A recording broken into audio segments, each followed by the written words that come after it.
Zohar sur la paracha Vayei, et il existe un arbre de la connaissance du bien et du mal. Et dans ses ouvrages, le Rashbi, qu'il repose en paix, a parfois appelé Malkout arbre de la connaissance du bien et du mal, mais il ne faut pas se laisser séduire par cela en disant que du mal se trouve dans Malkout, à Dieu ne plaise, car ce nom lui est associé puisque c'est au-dessous d'elle que se trouve le bien et le mal. En vérité, l'arbre de la connaissance c'est Malkout car elle est l'arbre qui s'unit avec la Da'at supérieure, et au-dessous d'elle se trouve le bien et le mal, c'est-à-dire Métatron et le mal, c'est-à-dire Samaël. C'est ainsi que le Rashbi, qu'il repose en paix, l'a expliqué dans les Tikkunim. De plus, il a été expliqué que Beria est également appelé arbre de la connaissance du bien et du mal, et il n'y a aucun doute sur le fait qu'aucun mal ne se trouve en elle, tout comme nous l'avons expliqué dans la section sur la Tzilut, Beria, Yetzira et Asya. Et cela s'applique à elle de la même façon que cela se réfère à Malkout. Et ce nom est parfois associé à Malkout pour une autre raison, et c'est parce qu'elle se nourrit de la profondeur du bien et de la profondeur du mal que sont Ezed et Géboura. Et c'est ainsi que cela est expliqué dans le Zohar sur la paracha Bereshit. Et il existe un arbre transplanté et un arbre planté. Celui qui est transplanté c'est le côté de Métatron car c'est en lui que se trouve le déracinement et le repos.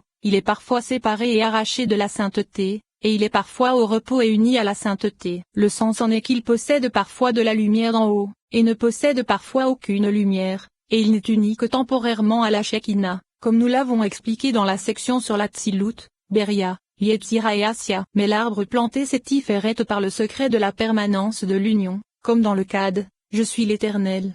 Et ma gloire, je ne la donnerai à personne. Et c'est pourquoi elle est toujours plantée et ne connaît pas la transplantation comme c'est le cas de Métatron.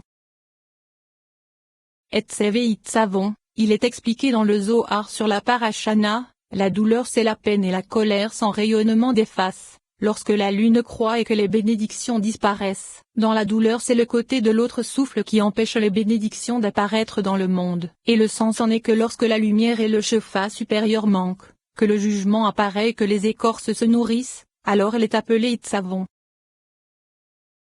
Etza, nos maîtres de mémoire bénis ont expliqué que les reins conseillent. Et le sens en est que Netzaïot qui sont les reins, comme nous l'avons expliqué à leur propos, prodigue le conseil à Malkout. Ainsi, il est expliqué dans le Zohar que Netzaïot sont parfois appelés conseils. Et le sens en est qu'elles conseillent les prophètes et qu'il n'y a de prophétie que par l'intermédiaire de Malkout. C'est pourquoi nous disons que tout comme elles sont appelées prophètes et que la prophétie c'est Malkout, de même elles sont appelées conseils car elles conseillent, et Malkout c'est le conseil.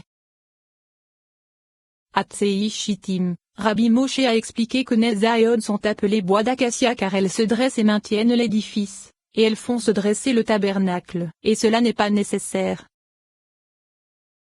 Etsem, l'os possède un aspect qui indique la miséricorde et un aspect qui indique le jugement, et il en est de même pour la chair. Ainsi, la blancheur de la matière de l'os se réfère à la miséricorde, alors que sa dureté se réfère au jugement, et la rougeur de la chair se réfère au jugement, alors que sa matière tendre se réfère à la miséricorde. Et c'est pourquoi le Rashbi, qu'il repose en paix, a parfois appliqué ce mot au jugement et parfois à son contraire. Et on trouve la chose suivante dans les Tikkunim, un os provenant de mes os c'est le yod avec le et une chair provenant de ma chair c'est le veau avec le et. Ainsi, il est expliqué que Okma et Bina qui sont le yod avec le et sont appelés os provenant de mes os afin d'indiquer que les deux tiennent plus de la miséricorde que Tiferet et Malkout. C'est pourquoi elles sont représentées par l'os à cause de sa blancheur, alors que Tiferet avec Malkout qui correspondent à veau et sont la chair provenant de ma chair car elles sont jugement, tout comme la rougeur de la chair. Et il est également possible de dire que tout comme la chair recouvre l'os et l'os se revêt de la chair, de même Okma et Bina se revêtent de Tiferet et Malkout.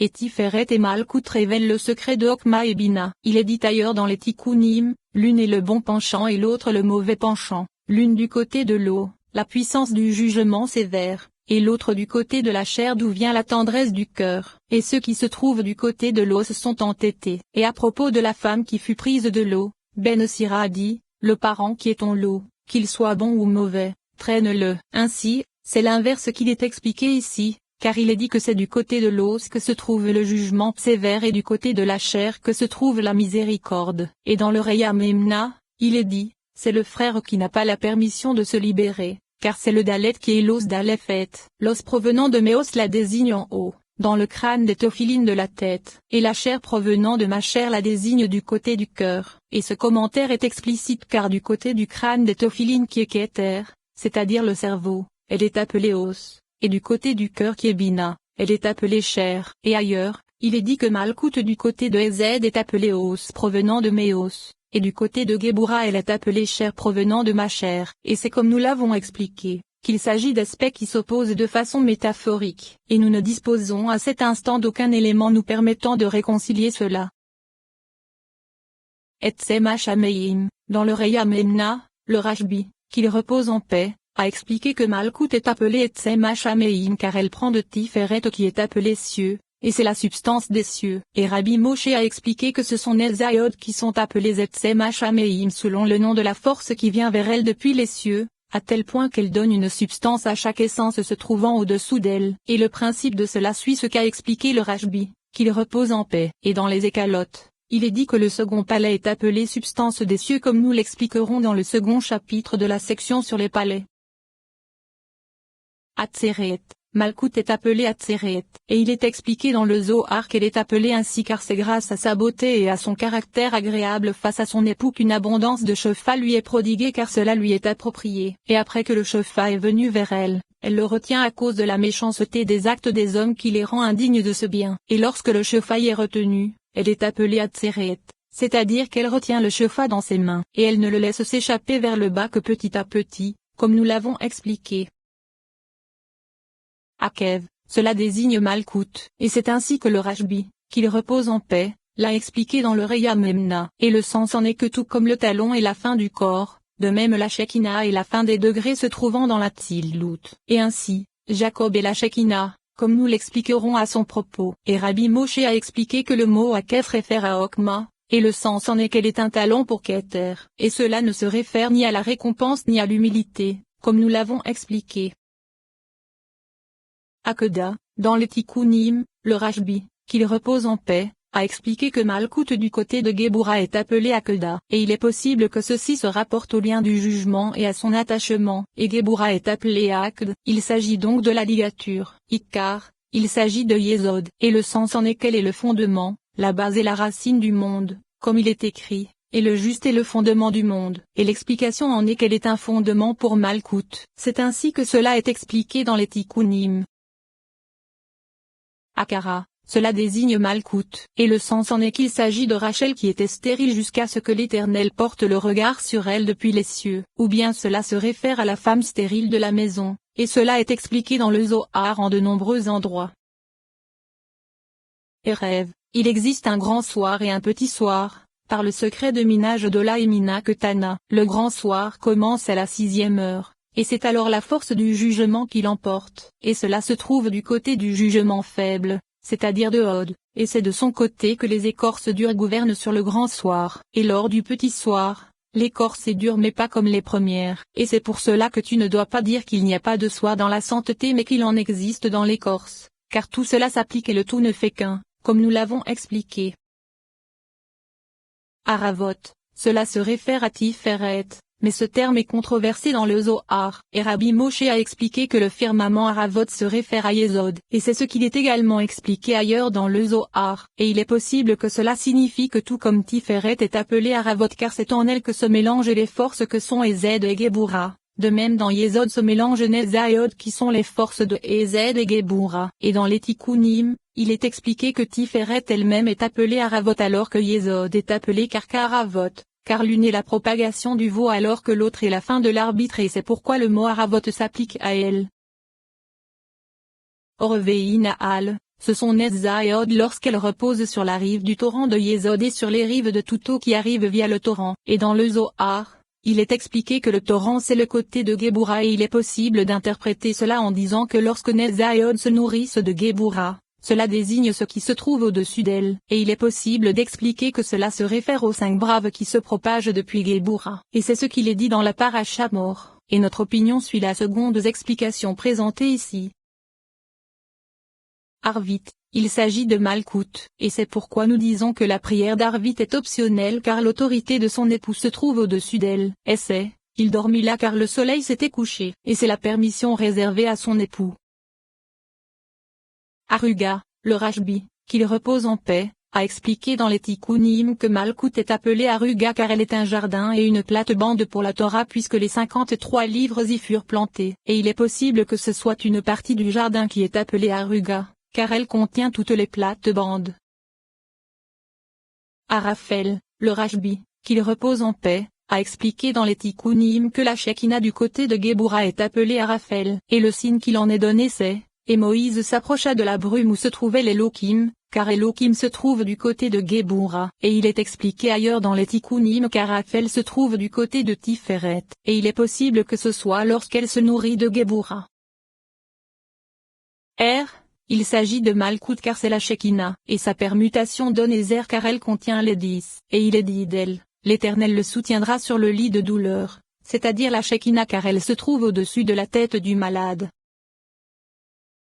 Ezev, à propos de ce mot, le Rashbi, qu'il repose en paix, a expliqué la chose suivante dans les Tikkunim, qu'est-ce que Ezev? C'était In Bet Shin, et ce sont les 72 noms qui sont 72 vêtements pour les 72 noms supérieurs, comme par exemple Ezev est un vêtement pour Ita, et ceci est explicite, et il est expliqué ailleurs, Ezev c'était In Bet Shin, c'est Jacob qui contient les 3 patriarches qui sont les 3 branches de l'arbre, et il s'élève vers les 72 noms de Veïssa. Veillavo et Veillet puisque c'est par ce nom que furent créées les plantes et les arbres que sont les Neshamot des justes, et ces 2 mots s'unissent pour devenir complets, et chacun d'eux révèle son voisin, car à propos des 72 noms qui sont des vêtements nous savons déjà qu'une auteure veille au-dessus d'une autre auteure, et les 72 noms possèdent 72 existences qui sont des sources pour le nom de 72 lettres. Comme nous l'avons expliqué dans la section sur les particularités des noms, et le sens en est que ces 72 sont des vêtements pour les 72 noms cachés dont la racine est la souveraineté, comme cela est mentionné ici, et c'est Ezer qui est un vêtement pour Ita qui est la Shekinah. En vérité, les 72 se réfèrent eux-mêmes à Tiferet car c'est là que se trouve le nuage qui contient 216 lettres correspondant à 3 fois 72 pour les 3 patriarches, et c'est par le nom de 72 lettres que furent créés les Neshamot qui s'envolent de Tzadik, et les Neshamot elles-mêmes sont des vêtements pour la Shekinah car le Rashbi, qu'il repose en paix, a expliqué à propos du verset comme une vision de feu que ce sont les Neshamot des justes qui l'entourent et deviennent un vêtement pour elle afin qu'elle s'orne d'elle pour se présenter devant son époux. Comme cela est connu, et ainsi, elle se revêt d'elle dans ce monde, comme nous l'avons expliqué dans le 4e chapitre de la section sur la Tzilut, Beria, Yetzira et Asya, et nous avons rapporté cela afin d'expliquer ces 2 mots vis-à-vis d'un seul sujet. Et la signification du fait que le mot Ezef réfère à Tiferet c'est qu'elle contient les 3 patriarches. Ozeperi. Cela désigne Tiferet, et le sens en est qu'elle produit et fait émaner les fruits et les Neshamot vers Malkout, et le principe de la production dépend du mal. C'est ainsi que cela est expliqué dans la Paracha Veillei. Hachan, il existe une fumée qui n'est pas bonne, comme dans, alors, la colère de l'Éternel et sa jalousie s'enflammeront, et c'est la fumée qui émane de haut en bas par la force de Géboura car ces nombreuses forces de jugement sévères s'éveillent et le mal perce pour détruire. À Dieu ne plaise, et il existe une bonne fumée. Et c'est la fumée qui s'élève, et il s'agit de Tiferet qui s'élève par la force de la stimulation de Bina envers Okma, et elle s'élève vers Okma, et c'est là qu'Okma et Bina s'unissent grâce à elle par le secret de Da'at, et alors, le Shefa et la bénédiction descendent, et le principe de sa stimulation se trouve du côté de Bina, la femelle, et c'est pourquoi c'est la fumée du jugement. De plus, nous avons détaillé ces 2 fumées dans la section sur l'essence et la gouvernance. Asher. Cela désigne Tiferet, et elle est appelée ainsi vis-à-vis de Tzadik et Tzedek qui représentent ceux qui ne possèdent pas tout, et elle se délecte de l'abondance de paix, c'est pourquoi elle est appelée riche, et il est possible qu'elle ne soit appelée Asher que lorsqu'elle contient toutes les richesses, et c'est précisément la richesse, car celui qui possède 10 ne ressemble pas à celui qui possède 100 ou 1000, et c'est ce que nous avons expliqué dans le 6e chapitre de la section sur 10 et non 9. Et il est possible qu'elle soit appelée Asher vis-à-vis du fait qu'elle se nourrit de Bina par le secret. Quiconque désire s'enrichir se tourne vers le nord. Ezé et Assor, cela désigne la Shekinah, et le sens en est qu'elle contient les 10 séphiroth, et il ne faut pas s'étonner du fait que toutes les séphiroth en contiennent 10, car nous avons déjà expliqué cela dans la section sur l'essence et la gouvernance, et le sens en est qu'elle se révèle en elle, et c'est précisément elle qui s'orne avec les 10. Et Malkout n'est appelé Ezé ou Assor que par cet aspect, par le secret de cette contenance, et dans le Zohar sur la Paracha mort, il est expliqué que tout mot Asor se réfère à elle, et le sens en est que de haut en bas, il y en a 10 jusqu'à Malkout, et l'interprétation du mot Asor c'est que c'est le 10e degré, et dans les Tikkunim, il est